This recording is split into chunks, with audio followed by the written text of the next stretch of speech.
everybody, you with your main man, Anthony Brogdon, on you at Strong Inspirations. Watch out, I got a smooth sister on the channel today. I've met her a few times and she is jamming. I'm so excited that she has decided to come on here and share some Black history with you because it's in her family. How about that? She's of royalty. Not just everybody know her around the country, but those of us in this Detroit area, we know that last name. Oh my God, I'm super excited that she has come on with you, my friends. Let me share a few things with you. Today is November 22nd, 2021. Tomorrow, November 23rd, which is our 1-year anniversary. We will be 1 year old, Strong Inspirations, and a lot of good things is happening on the channel. We started out small with a good friend of mine from high school who said, and you need to watch this video, they bombed his grandfather's house down there in Birmingham, Alabama. It did not stop him and they kept going. Matter of fact, he was protecting the church at 16th Street Baptist when they got him. Did not stop him. That video is incredible. He says a bunch of things about his family that are really inspiring. You need to watch that. The next video I did was a lady friend of mine who said that they looked up and got a couple 100 acres in their family. I think it's in Florida. Said didn't even know it, and boom shakalaka, they got the property. Somebody was still paying the tax. Watch that video. And we go from there to where we go international, where I interviewed a guy out of London, and he talks about Black history in London. We got 2, 3 of them London people. We got somebody from Australia, from Ireland, from Nova Scotia, from, how about this? I got one coming up out of Barbados. I hit up the Black History Museum in Barbados and they said, yes, come on, we'll do it. Did you see the one I did with Madam C.J. Walker's great-great-granddaughter? Oh my God, how about this? I have gotten in contact with Frederick Douglass, great-great-grandson, and he is also Booker T. Washington's great-great-grandson. They kids kind of married, not kind of, they did.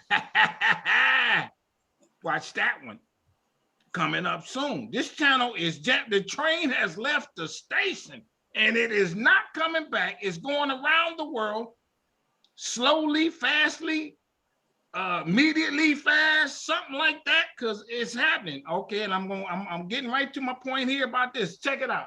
I have grown to the point that my confidence says I'm having my own festival in Kansas City, Kansas, May 27th through the 29th next year. Me, I want 1,000 of y'all to come, go to the website, check me out, businessintheblack.net. You know what I'm also gonna ask you is to watch my movie.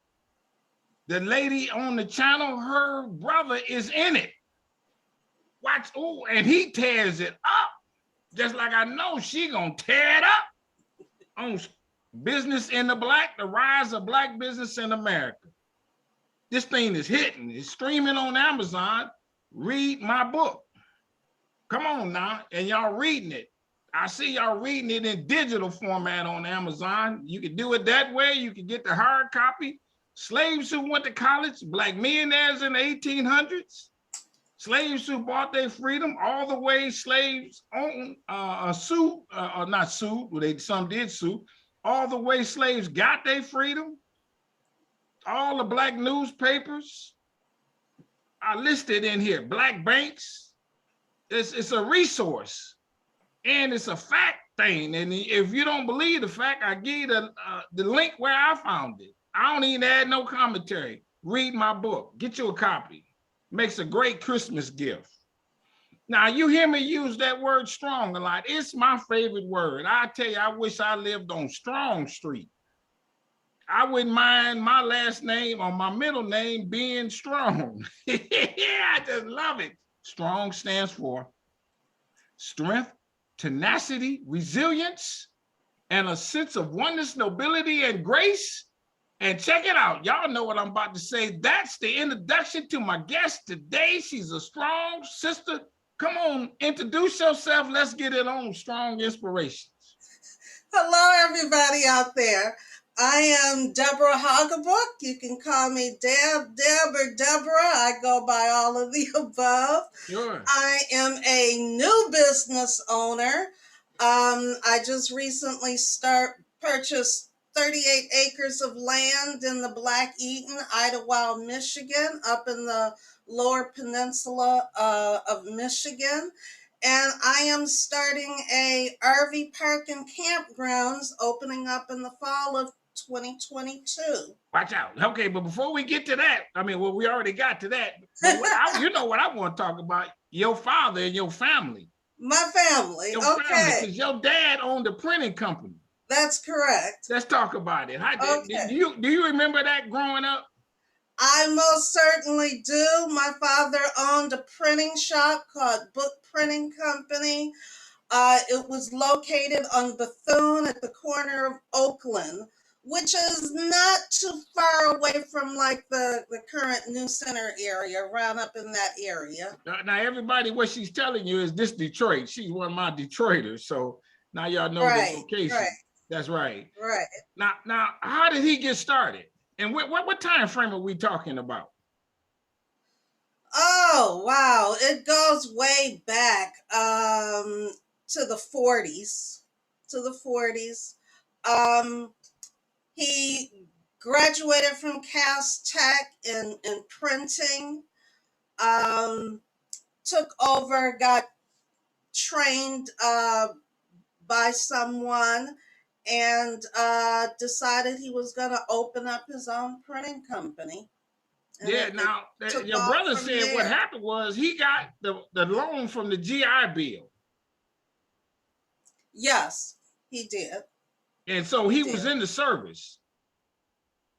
He was in the service, that's correct. He was a World War II veteran. So he came out of there and he got the bill. Now check it out. I got a guy on the channel who talks about the wealth gap between blacks and whites. And one of the things he says that the white racists was doing, even though it had the whole policy might have had a good natured news to us, is that when the black people went to get the money, the white people said, well, hey, why don't you just go to vocational school? Why don't you do something, mundane with it or something? Your dad took it to the next level. Now, now let's go back a little further. Do you know this? What did your grandfather do? Unfortunately, I never knew my grandfather. He was deceased by the time I was born. So I never got to know my grandfather on my father's side. Do you know where your family come from before Detroit? Yes, my father and his family, the Hoggabook family, comes from the Georgia area. My father was born in Valdosta, Georgia. The family moved to Detroit when my father was just a few months old. My father was born in 1919. So his family moved to Detroit during that time. The Hoggabook family is spread out throughout the South. Due to illiteracy back in those times, and slavery, the Hoggabook name has certain spelling variations. You will find us spelling our name Hoggabook, Hoggabrook, and Hoggabooks. Okay. So some of us are blood related, but we all came from the same, our ancestors came from the same plantation. So we all carried the slave master's last name of Hoggabook, or whatever variations of spelling that there was. Okay, maybe you might know this. Is that plantation in Valdosta, Georgia? No, it isn't. I believe it's like I'm not quite sure exactly where the plantation was located at in Georgia. Okay, but then they left there and went to Valdosta, Georgia, evidently. Yeah, they moved around just a little bit before coming to Detroit from the Macon area, Valdosta, other parts of Georgia, and then they came to Detroit. Uh, do you know why he came to Detroit? Was it to work in the plant? Yes, the family came to work in the automotive industry in Detroit. Oh, okay. Now, so what triggered your father to be the great that he was to go in and start his own business? Did somebody tell him? Did you ever hear the story? Somebody said, "Be your own man," or what have you?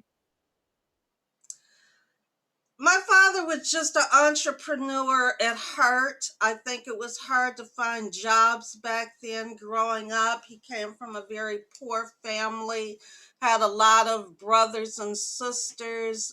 His parents died when he was very young, and his eldest brother raised him and his siblings. So I think due to poverty, he got various jobs along the way, struggling along the way, and just landed and decided eventually became a printer and owned his own company. So his older brother, or maybe it was just an innate characteristic, said, "Hold on, we want you to go and get a good education." So he had, and everybody, I went to CAS too, this special school here in Detroit, but you had to qualify to get in there. You had to, you had to be, I ain't gonna say smarter than most, but I mean, it was an exceptional school. So he had to be exceptionally in his educational background.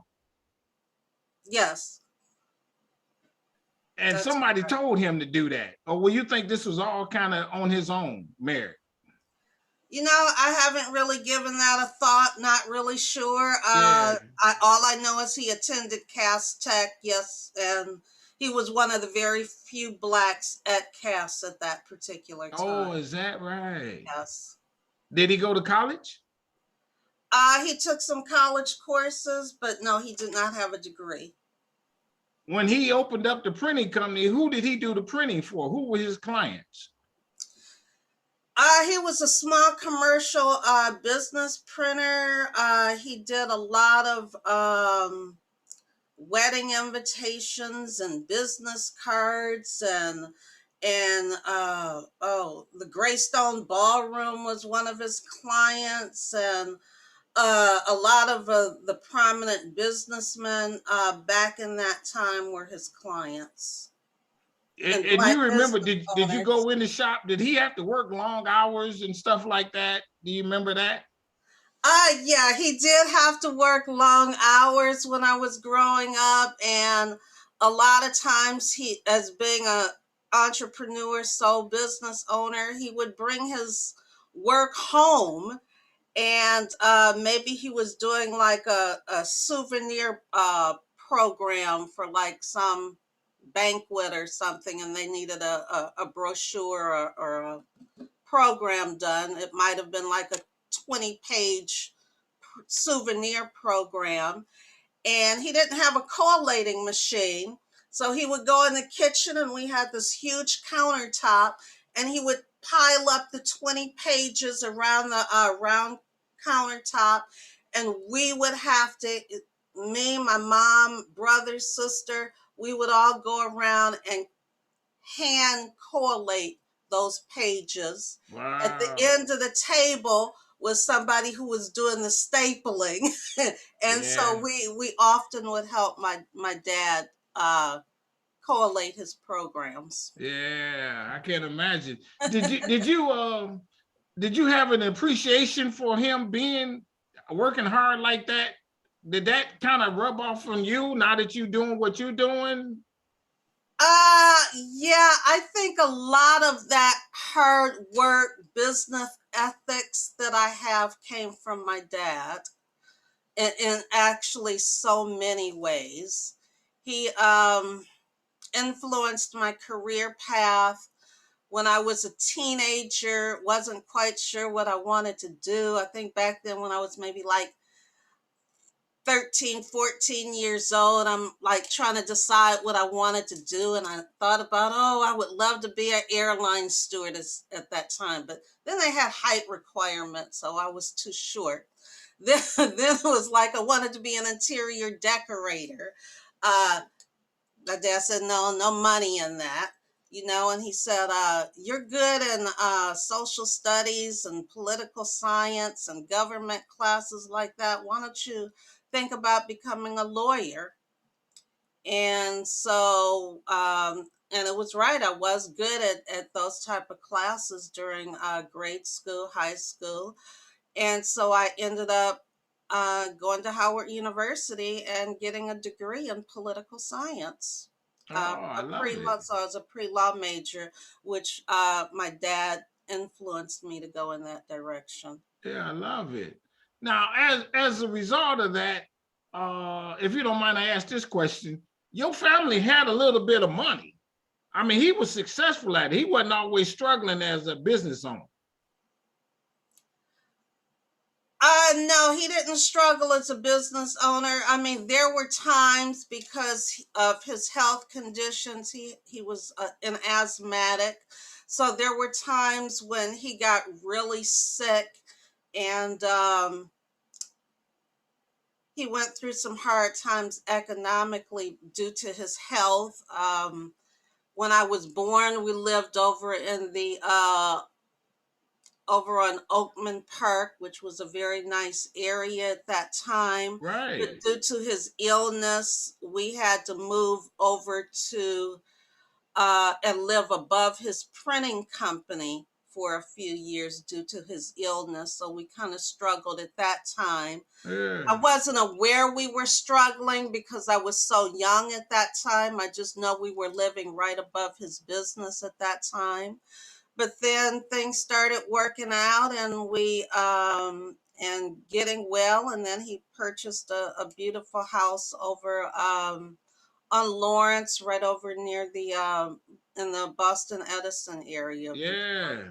So Everybody, if y'all don't know, that's high rent district over there. Them big beautiful homes over there. And the reason why I brought that up, that leads to this. You grew up going to Idlewild. What is Idlewild? Idlewild is a famous African American resort community that was founded back in 1912. It was founded by a group of white business investors out of Chicago who found a way to make money by selling land cheap to Black people, up and coming Black people back then during the Jim Crow era. So, and a lot of celebrities got started. Black celebrities performed in Idlewild, from the Four Tops, like Della Reese, Sammy Davis Jr., Arthur Prysock, you name it. Black performers and entertainers got started in Idlewild. Now, Idlewild is how far from Detroit? Idlewild is about a 3.5 hour drive from Detroit. And so, but do people from Chicago go there too, don't they? Yes, Idlewild is frequented by a lot of people in Illinois and Ohio, actually across the country, but predominantly people from the Midwest area. Do you know how he got his name? No, I don't. I think it had something to do with the white investors at that time, but it became very well known back in the day and became known as like the Black Eaton of the Midwest. Is that right? Yes. So, Yes. in its heyday, okay, 1912. When did your family start going up there so frequently? Actually, my grandfather started going up there. When his wife passed away, he remarried for a very brief time, and his wife's family at that time owned some property. and my parents ended up purchasing property from that family. And my parents started going up there maybe like in the 1950s. Okay. My grandfather before that time, and my dad ended up purchasing a house and helping build his house in 1961. Oh, okay. What does Idlewild look like? Wow, Idlewild is up in the woods. It's a very rural community, but it's very wooded area. But it's like a beautiful lakes and up there. Michigan is the Great Lakes state, so Yeah. Idlewild has a lot of lakes up there. The main lakes are Idlewild Lake and Paradise Lake. And so, is Idlewild like? There are various resort towns that blacks have had throughout the years. There's the Martha's Vineyards, I guess we would put that Yes, on that. yes, There's the Hamptons, I'm sure black people went to back in the day. There's even one in Florida, and I know there's others, called Amelia American Beach. Island. Yes, And a black man owned the beach there, the resort town called America Beach. yes. You know about that? Yes, I know about all those beaches. Yes. Oh, I've only had the opportunity to visit one. I've been to Martha's Vineyard before, and that was very yeah. nice. Yeah. But the histories between the two are very different, between Idlewild and Martha's Vineyard. But What was it Martha's like Vineyard is if you beautiful. remember? What was it like you growing up there? What did you do when you got there? There, I'm sure there were other black families that you always hung out with. What have you? Well, in Idlewild, my mother was a teacher. And so when I was in grade school and the kids got out for the summer, my mother was out as a teacher. She was out for the summer too. So we'd go up to Idlewild, spend the entire summer up in Idlewild, maybe come back to the Detroit area for a couple of days or something like that. But we spent the majority of the summer vacations in Idlewild all summer long. Back then, there were lots of clubs and restaurants and businesses, hotels. A lot was going on.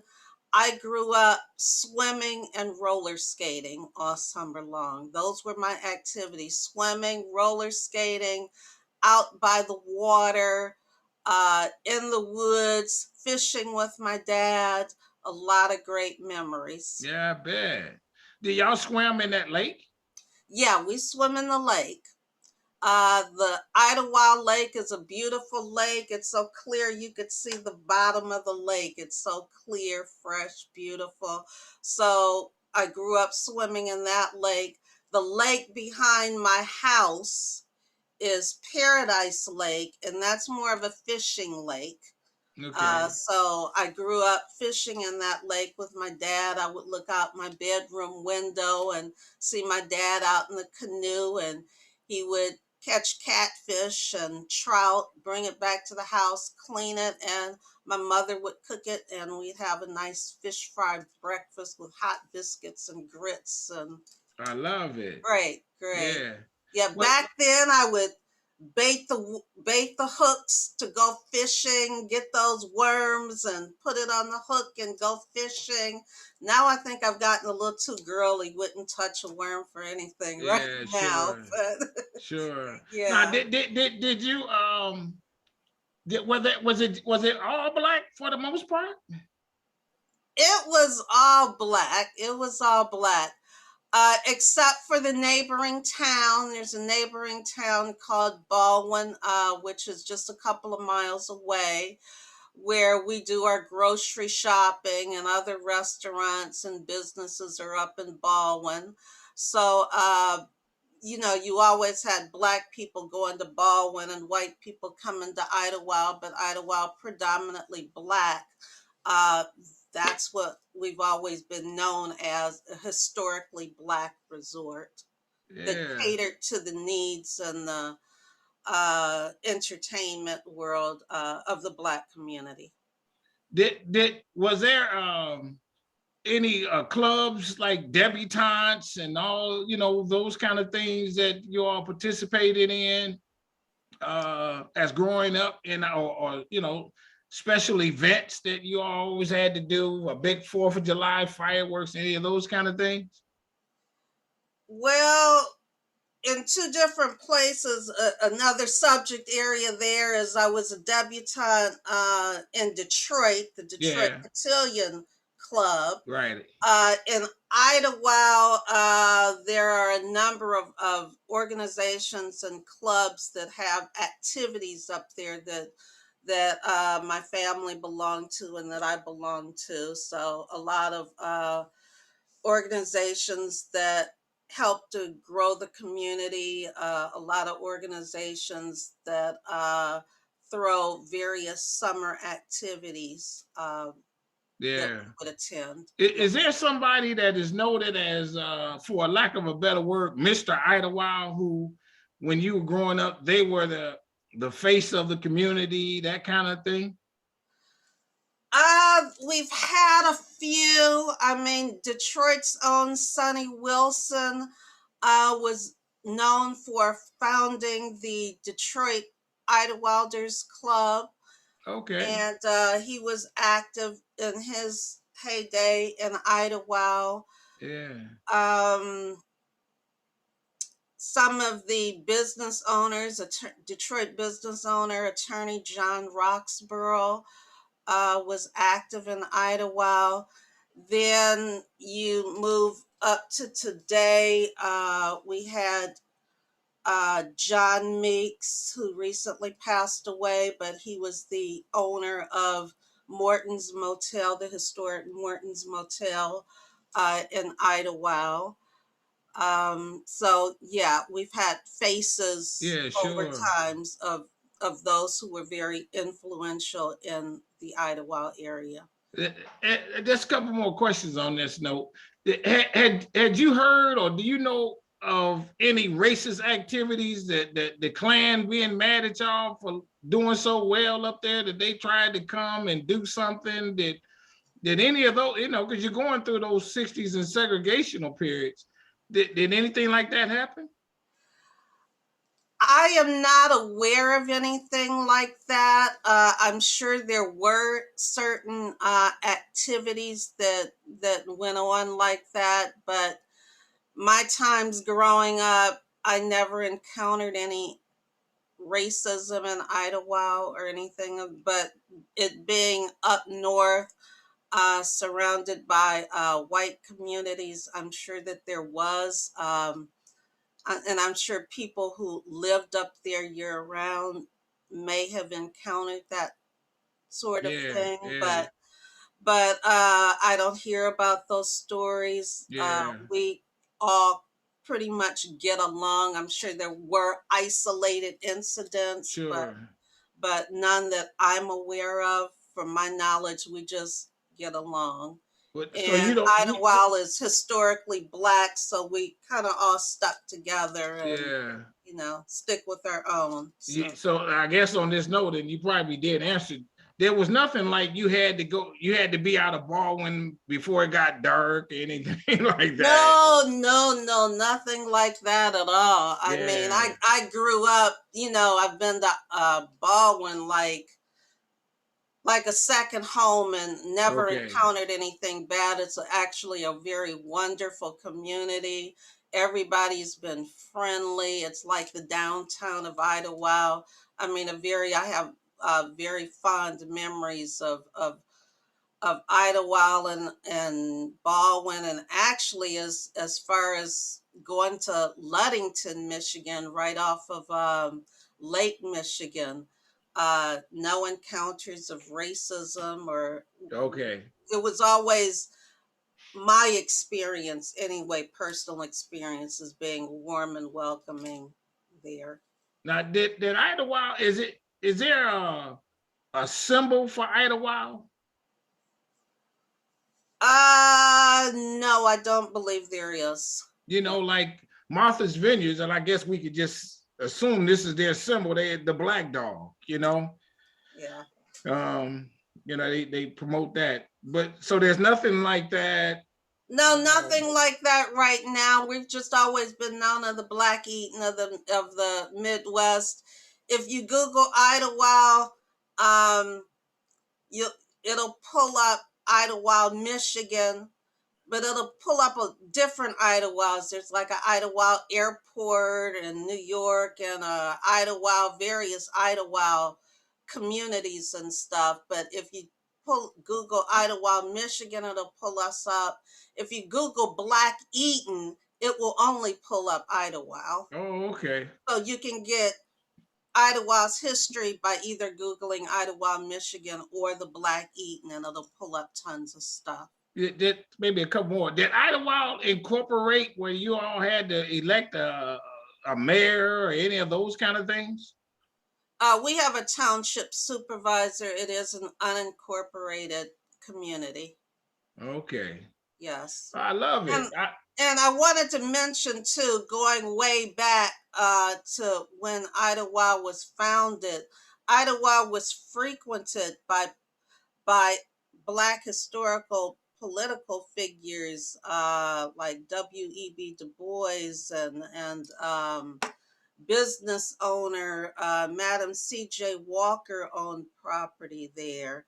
Boxer Joe Louis frequented Idlewild. So it was very well known back in its day throughout various generations. Yeah. How big is Idlewild? Oh, that's a good question. Okay.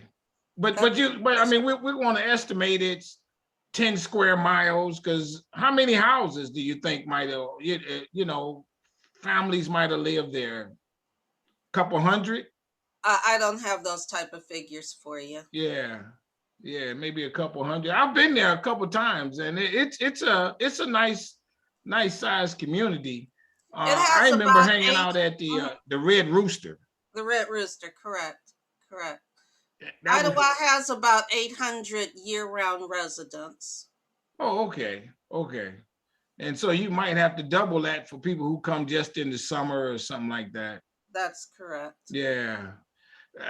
What made you decide to, want to make the move to go back up and spend the time and open up the resort and that kind of thing? Can I ask you that? Idlewild is a second home. It's always been my love, a passion.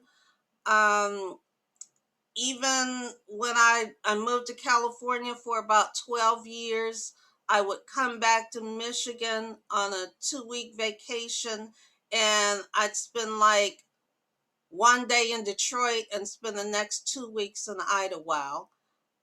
It's just very close to my heart. So I watched the decline of Idlewild over the years growing up, from when there were lots of businesses and things to do. I watched its decline, and I've been waiting for it to come back, and slowly it's been coming back. And so I want to be a part of the revitalization of that community. I want to help get it started. I want to be a part of it. I want to be able to see it. I don't know what's going to happen in the afterlife, if I can be able to look down and see what's going on. Sure. I don't know what's going to happen there. But while I'm here and I have the ability to do something, I am going to try. I love it. So does Idlewild still have the hotel, the bars? What's there now? Idlewild has very little in terms of businesses. There are a lot of growing interest in Idlewild. We had the Red Rooster. It recently closed up, but we have new owners of the Red Rooster that are trying to open up a restaurant in that facility. We still have Morton's Motel and a number of businesses that are trying to open in Idlewild right now, me included. I love it. Does Idlewild have a website or a Facebook group or something like that that people can follow? There are a number of Facebook groups. We also have a group called experienceidlewild.com. You can go Okay. to that group. There are a number of Facebook groups, Experience Idlewild, Historical Idlewild, something of that nature. Okay. The Idlewild 100 group on Facebook. So Has if there you ever been a Google movie? Idlewild, Has there ever been a movie or something about Idlewild? there is a movie that came out a few years ago called Idlewild, but it really wasn't about Idlewild, Michigan. It primarily used the name of Idlewild, but it had nothing to do with Oh, really? Idlewild, So maybe not. Michigan. It was a fictional movie that took place in a fictional area in Georgia. Oh, yeah. Okay. So we can say no to that. Is there a historical marker of Idlewild? Do you know? Yes, as you approach the community, there are historical markers that say, "Welcome to Idlewild." There are historical markers around the community showing you where various historical buildings were located. I got you. Great. Well, hey, is there a question that I have not asked you that comes to mind? I think you've asked me a I lot. got them all. Okay, cool, Yes, cool, yes. cool. Well, hey, everybody, this is what I do is Strong Inspirations. I find these people that the things happen in their life and they run with it. They take the ball and they go. And what really, I guess, one of the things that she said is that when those experiences meant so much, it was such a big influence on her life that no matter where she went, she still kept it in her heart. And that's what happens when things move you as such. And I'm so happy that she came on the channel to share what moved her to want to go back, and she's got a lot of work ahead, I'm sure, to get it going and so on and so forth. But hey, she'll do it. Hey, we're not even second guessing that. She already got a date when it's done. That's how you do things, everybody. You put a date on when it's going to be done, and then you back into that date. That's how you do it in life. That's the motivation. That's the inspiring comment out of this one. Tell your brother I said hi. Everybody, hit the subscribe button on the channel because I keep coming up with these beautiful people and I let them tell the stories. Hit the like button on this video because if you hadn't heard of Idlewild, please look it up. There are many others like Idlewild across the country. Check them out. Idlewild, because it's dear and close to my home, is number one. Hit the notifications bell for when the videos come up. You get a ding, you get a shock, you get a smoke signal, you get something to let you know that there's another one on the channel that you need to watch and be the first to watch it. So then you can go out there and share that information. Tell somebody about Strong Inspirations. Don't keep it to yourself, please. You walking around here like you know everything, like you done read all these books and you got it easily enough, free on Strong Inspirations. Do that, my friends. I appreciate you. Like I said, we coming up on 1 year anniversary. I don't know if I'm gonna do anything special. Just be happy that I made it. Check me out. Go to the website, businessintheblack.net. Watch my movie on Amazon. Read my book. And with that, I say to you, sister, with all sincerity, and I mean this, I want you to stay strong, stay safe, stay on your grind. I love what you're doing. You're preserving that history up there, and I'm coming at the grand opening. As long as I'm around, you let me know I'm there. I want to come to Idlewild. As a matter of fact, I swim. I want to swim in that lake.